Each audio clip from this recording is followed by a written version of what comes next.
your negative feelings and your triggers and your reactions are literally showing you your limiting beliefs.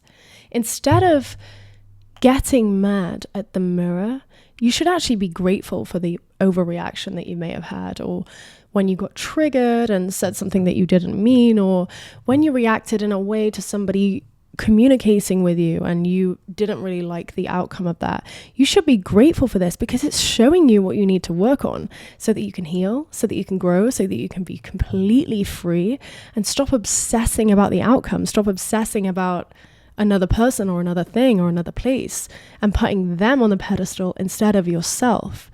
Your triggers are guiding you, and instead we get caught up in our feelings. But the thing about our feelings is they're not facts, they're emotions. Just because you feel inadequate doesn't mean that you are inadequate. Just because there's a cloud in the sky doesn't mean that the sun isn't going to continue to shine. The sun is still there.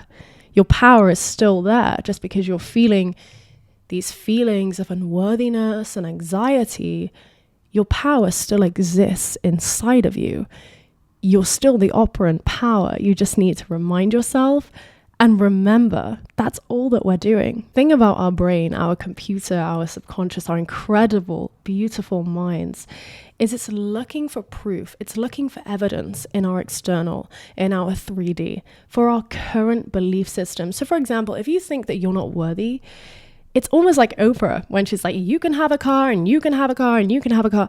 Your brain's like, yep, that's a match. Yep, that's a match. Yep, he didn't text me back, so I am not worthy. Yes, I didn't get the call back from the job that I applied for, so I am not deserving. Yep, they didn't invite me out for dinner, so I am not loved. Your brain is seeking the proof and the evidence to apply back to your current belief system. And the same is true for the opposite. If you believe I'm not worthy, I'm not good enough, and you are showered in love and affection and you're adored, it doesn't add up to your brain. It doesn't compute. It's like, discard it. It's irrelevant. It doesn't apply to me. And what will happen? We'll sabotage. We'll overreact. We'll get triggered. We'll do all of this crazy stuff because it's not a match to our current belief system. So all that's very nice to know, but the best thing to know is that you can change your beliefs, which means you can change your life. You have to remember that your relationships, whether it's with friends, family, a loved one, a partner, an SP, an ex, is a reflection of your relationship with yourself. So if they're ignoring you, you're ignoring yourself somewhere. If they're not committing to you, have you really committed to yourself? It's never really about manifesting the love of your life, because the ultimate love of your life is yourself. I saw somewhere, which is so beautiful, that life is a lesson and love is the answer. And it really, really is. All we're doing is coming back to love, which is how we were born. We were born as pure love. We were born as pure light. So we need to remember to put ourselves back on the pedestal. So when you're in a state of complete obsession and you're obsessing about the outcome, obsessing about a person, you are completely unhinged. You are not in your right mind, because when you are in a top tier energy and you're confident and you're exuding love and you're joyful and you're just happy to be here and doing whatever you're doing, you're not thinking about them, you're not thinking about the thing, you're not thinking about the person. And so we need to get back to our best. And we do that by becoming extremely disciplined throughout the day. You need to be so busy that you don't have time to think about them. Like, seriously, get a life. You need to be so obsessed with yourself that you don't have time to be thinking about them. So if there's a certain thing that you're doing at the minute, checking tarot cards, checking their social media, checking, when they were last online on WhatsApp, whatever it is, you use that initial urge. You're going to imagine yourself going to check their Instagram, going to check whatever. You use that urge as a prompt to work on yourself. So you should have different affirmations on your Loop app. I mean, I have so many, but you should have different affirmations that you're working throughout the day that you can just go on there and you have half an hour, 20 minutes, and you just go on your loop affirmations. And that could be about your self-concept. That could be about being chosen, being adored, being cherished. I am always chosen. I am always a top priority. I am always adored. I am the type of person that is always chosen.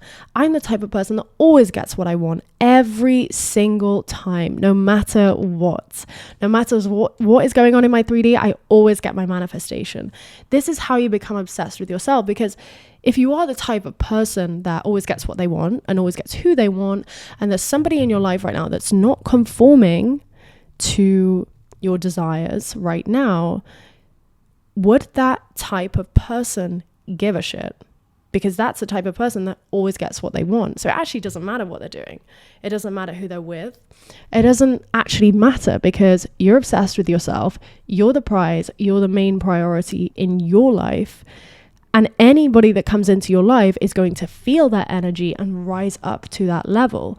But you need to stabilize yourself first. And so if you are in a current space of obsession about someone else, the first step is using the first week or two to fully stabilize yourself. This is including breath work. This is including inner child meditation, self-love meditations, just fully focusing on loving yourself, adoring yourself. You can easily attract someone back by saying they're obsessed with me, they love me, they want to be with me, but are you going to sustain that? Are you going to sustain that when you have a rocky self-concept? You need to remind yourself that you are the prize, that you've always been the prize. And so you stabilize yourself for a week or two, and you use the prompt of wanting to do that undesired behavior as a prompt to go and work on yourself, whether that's mirror work, whether that's inner child work, whether that's breath work. You remind yourself that you are the prize, because you are. Remember, whatever they're doing is just mirroring back to you what you need to work on. So be grateful that they're ignoring you. Be grateful that you haven't heard from them. Be grateful that you didn't get that job. It's showing you what you need to work on. It's showing you that you need to remind yourself that you're the prize, that you've always been the prize. Stabilizing yourself could also look like going on a walk. Get your body moving. Get moving. Go to the gym. And when you are on a walk, or whether you're going to Pilates or whether you're in the car, you can be doing your loop affirmations. And make sure that you try and do at least 10,000 for a new self-concept, for forgiving yourself, for loving yourself, for being obsessed with yourself, for being the prize, for being a priority, because that is a strong foundation that you can then build upon and that you can then remind yourself. And it's easy to remind yourself. Once you've done 10,000, it's like, of course I'm the prize. Of course it's easy for me, because repetition dissolves disbelief. And I know many people do not agree with loop affirmations, and it's like frantically affirming, but for some reason, robotically affirming, when I just completely zone out and I'm doing it for 10 minutes, 20 minutes, it works for me. It really strengthens my self-concept. It really strengthens my manifestations and speeds up the manifestations as well. So you need to become so obsessed with yourself. When you're walking past a mirror, you're like, damn, wow, I look fucking incredible. I am absolutely beautiful. And guess what's going to happen? When you start raising your self-concept like this, and when you start reminding yourself that you're the prize, and you take the focus off of the other person or off of the other thing and put it back into yourself, it's going to be reflected back to you in a week or two, if that. I remember when I was in the intersection of identities and I was raising my self-concept and reminding myself that I'm the prize. I was in a mall. I just finished the gym and I was like, oh God, I hope nobody sees me. You know, the old story. I was sweaty, had no makeup on whatsoever. And I was just like, oh, okay, no, you're the prize. Oh, but I hope no one sees me. But, oh, you know, you're the prize. And of course you're going to fluctuate like this. It's natural. You're in the intersection of identities. Just keep persisting. Anyway, I'm in the mall and this boy and his mum go past on this like bike thing, whatever it was. And the little boy was like, wow, mommy, did you see her? Like a princess. And I heard him and I was like, oh my God. I mean, it was so lovely to hear when I felt so shit about myself, and like, you know, but again, your 3D is reflecting back your thoughts. And that was a reminder to, nah, honey, it doesn't matter whether you're wearing makeup, it doesn't matter whether you've just rolled out of bed, it doesn't matter whether you're wearing a bin bag, you are the prize.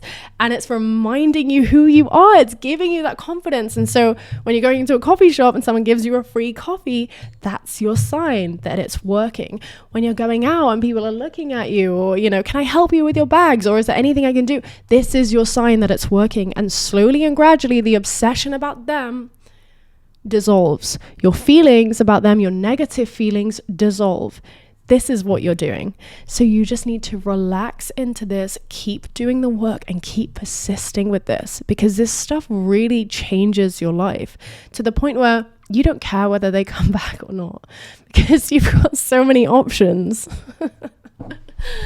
You don't even know what to do. Like, yes, you can manifest your ex back, but you could also manifest someone 20 times better. So what are we doing? You know, you got to get to that level of being like, damn, I really am that girl or guy. I really do have it all. I really am a dream girl. I am a dream guy, and I can have it all. I can have anyone I want. And this is how you do it. So use the current urges to check what they're doing, or, you know, be frantic about when you're frantic about the 3D and this is not working, this is not working. Use that urge to work on yourself. It's literally a prompt. Use it as like a calendar invite. Like, oh, I've got to go to this meeting now, right? You've got this urge to go and check their Instagram. It's like, I've got to go to this meeting, and you go and do your loop affirmations. Use it as a prompt to start changing your life. And I promise you, the second you get obsessed with yourself and you are falling madly, deeply in love with yourself, A, you're not going to care what they're doing, who they're with, whether they're coming back, because they obviously are, period. And B, they're going to come back, but you're not only going to have new options, you're going to have probably all the old options that you were once with or that you once entertained. This is the power of raising your obsession with yourself. So I hope this video helped. You're worthy. You're loved. You are that girl or that guy. I love you. Thank you.